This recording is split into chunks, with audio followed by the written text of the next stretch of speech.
Ladies and gentlemen, manlings, demons, giants, to those dwarfs of Haring or shores of Yarmeri, and least not, the isles of skin-changing beasts. Brace yourselves for an electrifying experience like no other. Get ready to embark on a journey into the unknown with the next exhilarating episode in our Man or Myth series. As we are about to unravel the enigma of a former patron who once graced the infamous Gobb Inn, the notorious clandestine arena where goblin pit fighting reached legendary heights under Dr. Sharhiara, former owner. You've all heard the whispers and tales of the enigmatic goblin known as Bump, 'cause he is the bump in the night you fear. For countless Neils reigned as the undefeated champion before he was indeed a champion after his grisly and gruesome exit. Well, is it fact or mere fiction? Can the legend be unraveled? We have an exclusive know-it-all that's going to take you to the heart of this thrilling mystery. So clear your day markers, quiet your alarms, have your local callers quiet all sendings, and prepare for the ultimate revelation as we dive deep into the fascinating world of Goblin legends and Loria. This is the moment you've all been waiting for, and it's almost here. This is Expa and Kenkei, your gatekeepers to the extraordinary, signing off. Stay tuned for an adventure like no other. Disclaimer. The views and opinions expressed in Man or Myth solely belong to the authors and do not necessarily align with the official stance or affiliations of Know It or its partners, including their respective properties. The content provided by our authors represents their personal opinions and is not intended to disparage any religion, ethnicity, club, organisation, company, individual, or entity.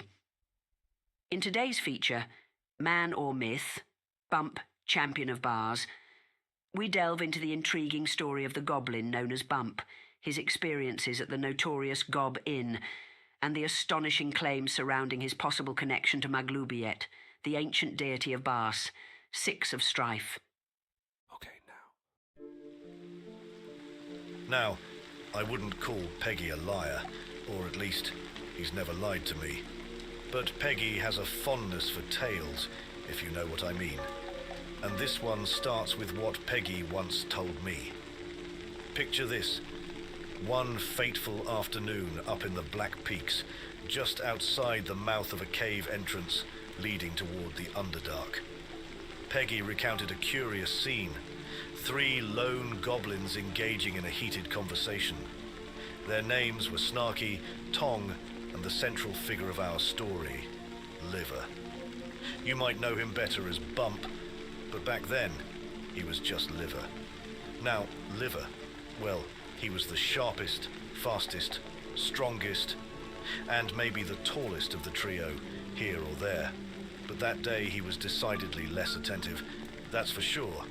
And all this comes back to Peggy's penchant for storytelling. You see, Peggy has a way of grabbing your attention. These 3 goblins were bickering over their next victim, someone to abduct and sell to the slave traders that frequented their part of the Underdark. Now, Liver insisted on a drow girl, apparently one who strayed too far and was too trusting. However, grabbing a drow girl, well, it's a decision that would turn them into targets themselves, which the other 2 were trying to get Liver to understand. Just as they were about to, with shouts, raising more and more. Suddenly they were silenced and drowned out, with only the sound of an eerie, foreboding clip-clop, and a whistle fading off down the slopes of Black Peaks towards Gobb Inn. Clip-clop, clip-clop. Before they knew it, they were fast asleep. Even I can attest to that. Something about that old limp's gait. Like a warm blanket comes over you when you hear it. Anyways, where was I? Right. The next time Liver awoke was due to the clamour of cheers, hoots, and the agonizing sounds of new wounds being inflicted. Liver was no stranger to the sound of flesh being cut, but the cacophony of humans, elves, and orcs celebrating as one, a unified gathering of throngs. Well, I reckon it'd be a first-timer for most. Even stranger to him, however, was hearing his own people too. Though he still couldn't see them, for like them, he was confined in a small cage with a sheet over it. But he heard the cries in Goblin tongue, cut through the air like a woman cries when she's been taken. Hopeless pleas and begging of one with no hope of any other thing to try and help their situation. Among the most jovial of the sounds was the one at the head of this sad symposium, the pale, wide body and image of Doldan himself, cruel Doctores Sharhiara. Her shrieking snort of laughter accompanied each slice of her whip, only stopping for her to holler out, "Peggy's arrived. Oh, with presents?" With a snarl and smile that makes your stomach drop. She had a soft spot for him. It was clear in her voice when she called out his pet name, Peggy. Peggy's toothless grin as he shambled over, giggling while juggling his cages. Now Peggy is the sight for which eyes get sore, for there was a lot of him, 6'6". If he could properly stand straight, I reckon, but with dimensions that leave the mind boggled. Not lean, for he has a portly belly and roundness of a layabout, but certainly not meek, for his long arm was toned to all hell, and the bicep of his short arm, yes, his arms were different lengths, looked like it ate a watermelon. He wasn't ugly by any means, but Six's certain ain't handsome, with a toothless maw, and a balding head with only a patch of hair at the front above the brows. Brows which were more dishevelled than should even be possible, above one small and beady green eye, and one large bulging black eye. Victim of a scarblade, Peggy was a scarblade, one of them elves that hunt other elves to make 'em an eye blight. Yeah, an eye blight. Maybe hanging at that pit has made me more worldly of other cultures, I guess, here or there. Where was I? Right. Once Peggy shambled up to the overture of the pit, and with the help of his assistants, he dumped out his presents for the doctors. As Liver's cage was upturned by a massive Goliath, he saw his fellow goblins, Snarky and Tong, who were more familiar with what this place was, and more importantly, their place within it. In Goblin, they asked the patrons about their location. The only answer forfeited by the bloodthirsty crowd was a few daggers and spit. Snarky and Tong both lunged out for the same dagger, greedily, immediately signaling to Liver what he had to do, and he lunged for one of the other daggers as well. That quick thinking and, better yet, understanding of a situation and how to react served him well. Shit, it more than likely is what saved him. Imicam iris, but no spoilers. Seeing this, the doctoress intervened. With a snort and a cackle, she proclaimed Liver a fighter, casted back her hand, and then, with the release of her whip, redirected one of the daggers into Tong's eye, eliciting a fit of laughter from the portly elf. This had caused her to lose her breath for a moment, amongst her snorts of glee. Unable to stand and look on, once finally able, Liver had slaughtered the Snarky and Tong. The gruesome display of blood and violence silencing mine and the rest of the basement's jeers and cheers. As we stared at this small, heaving, jade-like skinned creature, just staring out. Exhaustingly it stood, long claws dripping with gore, and exhaustingly we stared back, with only the sound of drip, drip, drip, drip, broken occasionally with deep intakes of breath, higgen, drip, drip, echoing through the basement. The first sonata of death from our gladiator soloist. He became Sharhiara's champion of the pit. That was the Doctor's name, Sharhiara. While others might have called him that, most simply started referring to it as Bump.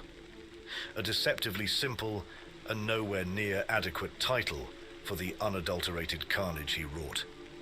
Those who bore witness to Bump's performances in the pit are forever changed. Marked we are. Now no longer liver, but Bump, word of his deeds. For lack of better word, I suppose, spread quickly as words do, legends and myths, sprouting up and spreading like wildfire. They spoke of his piercing gaze that scanned the cellar, locking onto every onlooker before he even acknowledged his opponent. How raucous cheering that shook the entire inn would, in but an instant, turn into silence, as the blood and screams of his victims rained down like a monsoon upon all. You had to be there to understand how addictive this was to all who witnessed it. Bump became the only Goblin patrons feared. You might not think that's saying much, but you don't know the doctors or how she reigned above those goblins. But never Bump. No, not Bump, but of everyone. It was the betters who feared him most. Whenever Bump was absent from the pit, they, most of all, feared his escape. A patron bumped a table, knocking and shattering a glass cup to the ground. A gust of wind entered with the new arrival, slamming the door. Ah! Any type of minor disturbance at all sent patrons into a panic. Deathly certain, Bump has come for me, the progenitor of his name. Bump. 1 year, as it were, and will, by grace of 6, our time of Neil was here, but unlike as before, Bump was not. Gone like a vapor, he had mysteriously vanished, much like many things seem to do in Amyth. However, they, unlike the stories they are in, they fade and disappear, never to be seen or heard from again. Some speculated that Bas must have championed him and whisked the lad away to be his blade, blood-soaked in battle, forevermore. But I don't buy into such tales. Bump didn't seem to have a thirst for killing. Snarky and Tong, his own kind, were his first victims, and they didn't deserve the gruesome fate that the doctores imposed upon them. The last I heard of him, Bump had taken on a different role, a guide of sorts. Could you imagine? A guide to the Astri, maybe? Ha-ha. Yeah, now that I could see. I wonder if he would remember me as he guides me to the well when I go. He had his quirks, Bump. Not caring much for elves or humans, especially the Shadar Kai on account of reminding him of the doctores. Horses were not to his liking, though why I couldn't tell you. Hard to imagine it being due to fear. You couldn't possibly begin to understand just what it is like to have seen such a thing, such acts. He rarely laughed or smiled, and thank the 6 for that. I pray and fast that he never enjoyed what he was capable of, for all our sake. He didn't seem to cry either, though. Sometimes he sounded like he was cackling in laughter, just like the old doctores. Not sure if that was to mock or not. Maybe that's why he took it. The whip, I mean. When he finally escaped, they said he had made off with her whip and left a sickle in her neck as a debt paid. Or so they believe. That's what was carved into the doctores. Bump wasn't one known for reading or writing. Ha. And even less was he known for leaving much of a corpse, come to think of it. Oh, there's an understatement, if ever I've heard one. I'm just saying, if the stories are true and there is a book of all the O Useolium alumni, Bump ain't on it, all right? Ha. Anyways, I grow tired of talk, and this is enough for a lifetime. But Bump, if you're out there, and somehow or some way found a way to read this, well, I hope you're living a life of your own, of freedom, and not at the will of Dolores, or Bas, but of yours and of Neil's in 6, I pray. Yeah, right then. My name's... And I was a former patron, let's say, of the Gobb Inn. What? Friends with Peggy? 6's sakey, no. No friend of Elf I am. This has been another instalment of Man or Myth. From all of us here at Know It Scriptures, may the Six watch over us. Thank you.